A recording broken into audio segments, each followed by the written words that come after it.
నమస్తే brother. So Balayya Babu గారి అఖండ 2 cinema కోసం యావత్ భారతదేశం అంతా కూడా చాలా ఈగర్ గా వెయిట్ చేస్తున్నారు. మరి ఈ సినిమా ఎట్లా ఉంటుందని ఎక్స్పెక్ట్ చేస్తున్నారు? ఇది బ్లాక్ బస్టర్ అయిపోయిందో ఆల్రెడీ. ఎందుకంటే అఖండనే కరోనాలోనే రిలీజ్ అయ్యి బ్లాక్ బస్టర్ కొట్టింది. అది కూడా దీని హైప్ ఎక్కడికో వెళ్ళిపోయింది, ఆకాశానికి వెళ్ళిపోయింది. ఇంత సీనియర్ యాక్టర్ అయిన బాలకృష్ణ గారికి ఇంత హైప్ రావడం ఇదే ఫస్ట్ టైం నా దృష్టిలో.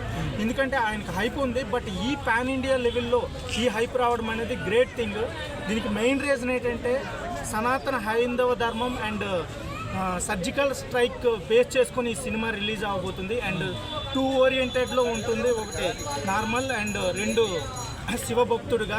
యాక్చువల్గా ఇందులో డైలాగ్స్ అయితే మైండ్ బ్లోయింగ్ అయిపోయింది బ్రో. 5 డైలాగ్స్ అయితే బాంబులు పేల్చాయి. టీజర్ ట్రైలర్ అయితే ఎక్కడికో వెళ్ళిపోయింది. అసలు బాలకృష్ణ విశ్వరూపాన్ని ఇందులో చూస్తున్నాము.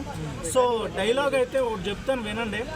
సౌండ్ కంట్రోల్లో పెట్టుకో, ఏ సౌండ్కి నవ్వుతానో ఏ సౌండ్కి నరుకుతానో తెలియదు నా కొడుక, ఊహకు కూడా అందదు. ఆ డైలాగ్ అయితే గూస్ బంప్స్. ఫస్ట్ డైలాగ్ ఇదే రిలీజ్ అయింది, ఇది ఎక్కడికో వెళ్ళిపోయింది. తర్వాత ఈ ప్రపంచంలో ఏడకెళ్ళినా మీకు కనిపించేది ఒక మతం, ఈ దేశంలో ఏడ చూసినా కనిపించేది ఒక ధర్మం, అదే సనాతన హైందవ ధర్మం. ఆ డైలాగ్ అయితే గూస్ బంప్స్.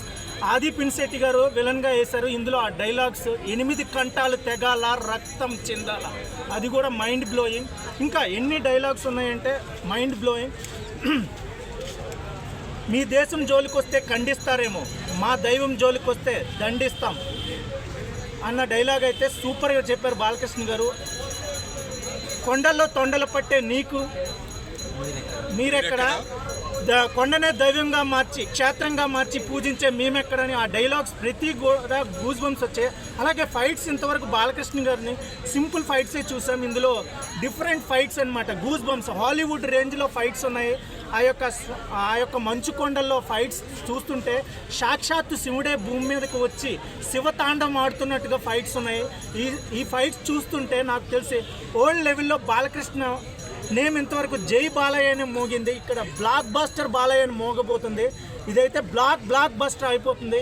ఇది one of the best movie in India చరిత్రలో అవ్వబోతుంది. ఎందుకంటే ఇది సనాతన హైందవ ధర్మం, ఈశ్వరుని భక్తుడిగా బాలకృష్ణ గారు అద్భుతంగా నటించారు. అలాగే డైలాగ్ డెలివరేషన్ కానీ ఆ సాంగ్స్ కూడా అద్భుతంగా ఉన్నాయి. బ్యాక్గ్రౌండ్ మ్యూజిక్ శివ శివ శివ శివ శివ శివ ఆ మ్యూజిక్ కావచ్చు.